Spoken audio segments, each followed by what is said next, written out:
Hey, thanks for coming back to the channel. I feel a lot better, by the way. Thank you. We did it. We bombed Iran.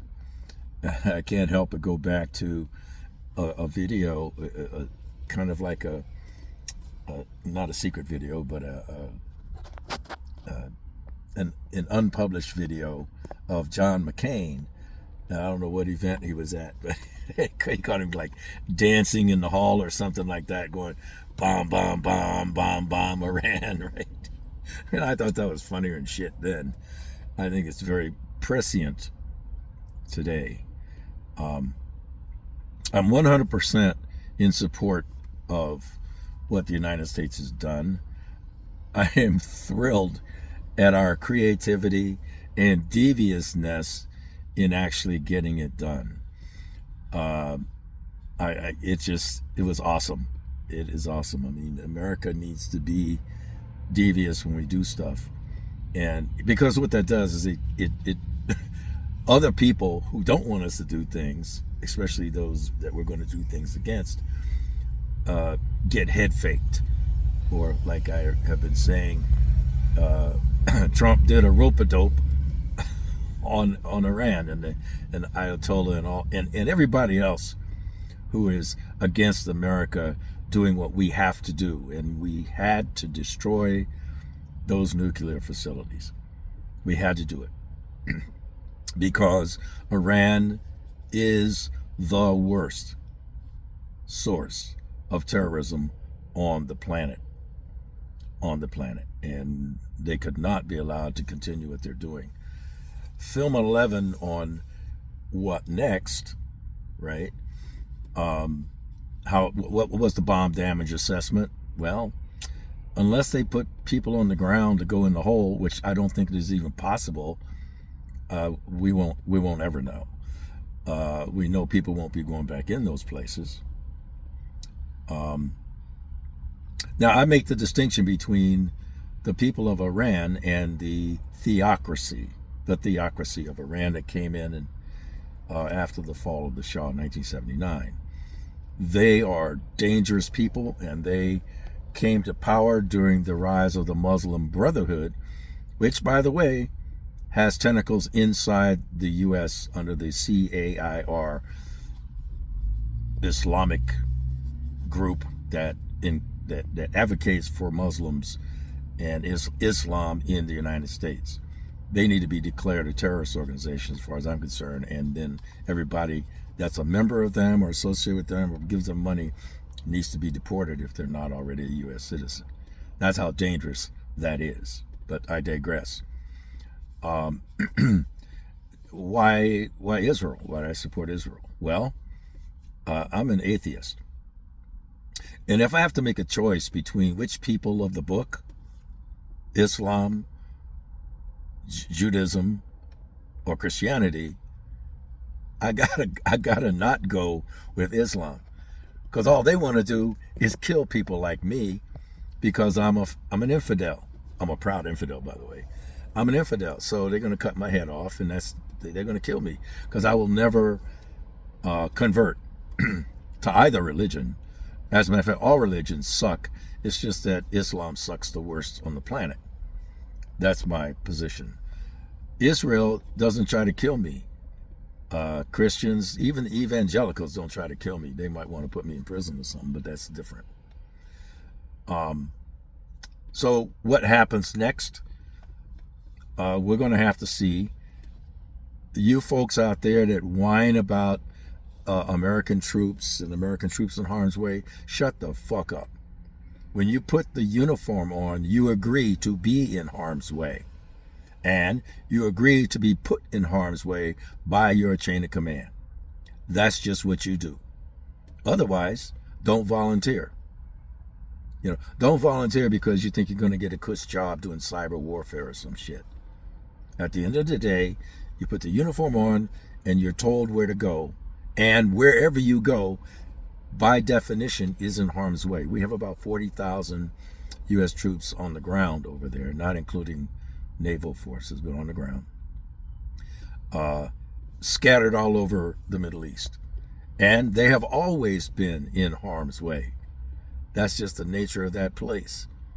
So let's not get all geeked up about somebody going to throw some missiles at them, right? Because we got things to take care of missiles. I mean, that's just the way it is. And for those people to say, well, they'll bring all 40,000 back to America and never send any troops outside of America, shut up. I mean, that's the most asinine, naive position to take.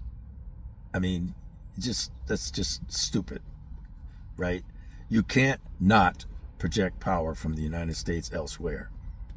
And by the way, our Constitution determines who gets to do that.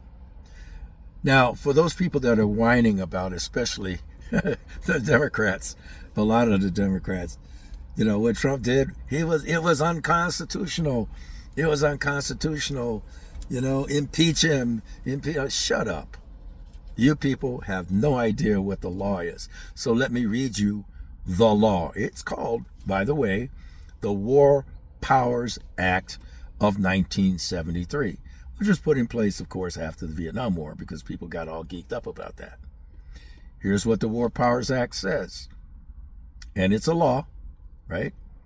1, the president must notify Congress within 48 hours after deploying U.S. forces of whatever type. That's after. Well, gee, I think like an hour after was pretty fast, So I think the president got that one right. So number one, he's got that covered. So that he's legal. 48 hours, got it done. Told not just Congress, but the world, right? 2, we have 60 days. The president has 60 days to have those troops committed. Now, that's not but go back to number 1. It's not 48 hours to get approval from Congress. It's to notify them, this is what I'm doing, right? And then they can piss and moan whatever they want to do. But those troops can only be committed for 60 days if war has not been declared.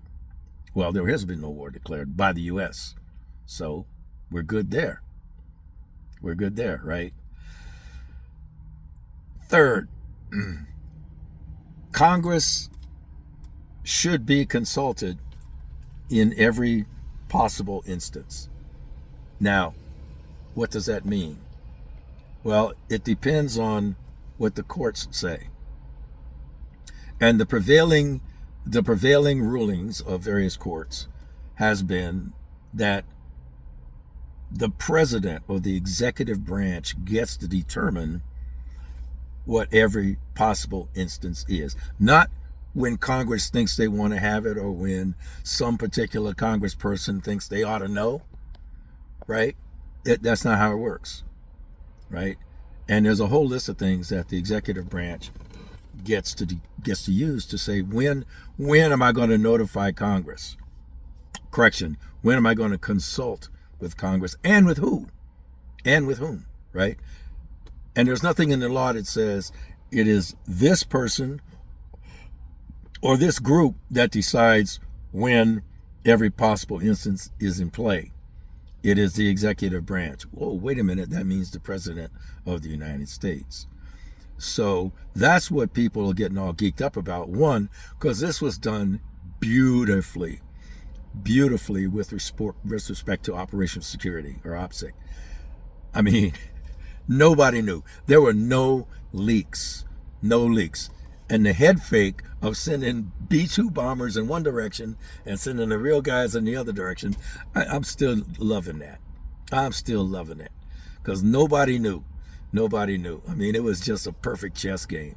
And I am absolutely convinced that President Trump and Prime Minister Netanyahu was... they were on the phone saying, watch this, brother, and yeah, and then they bombed them. So great job from the President of the United States. No, It was not unconstitutional. Sucks to be you, Democrats, and anybody else that's mad because nobody told you in advance. He doesn't have to. The law doesn't say he has to. And if he had, I mean, somebody would be putting it on CNN or MSNBC, or worse, telling the Iranians, hey, we're coming. Right? So it was a great job of OPSEC for that. Bottom line, I'm a happy camper. Let's see what happens next. There are people that are waving the worry flag about, well, we're going to have, sleeper cells, and people are going to, yeah, there might be some folks in this country who have been around a while who support, I mean, anybody that's carrying a Palestinian flag is a red flag to me. And fortunately for me, I don't get to see that where I live. Nobody's rocking the Palestinian flag around here, or saying to the river, to the sea, and none of that stupid shit. So in those cities where they are, there tend to be blue cities and blue states. That might be where there might be some continued civil unrest, now ginned up by this. Keep in mind that the Chinese Communist Party has funded all of that no king stuff. I mean, there's several videos out there now, and actually reports that show the actual money tree from where that goes. I'm not going to deal with that. So, Film at 11. If you like the content, subscribe, hit the bell icon. And as always, wherever you can, whenever you can, however you can, carry on.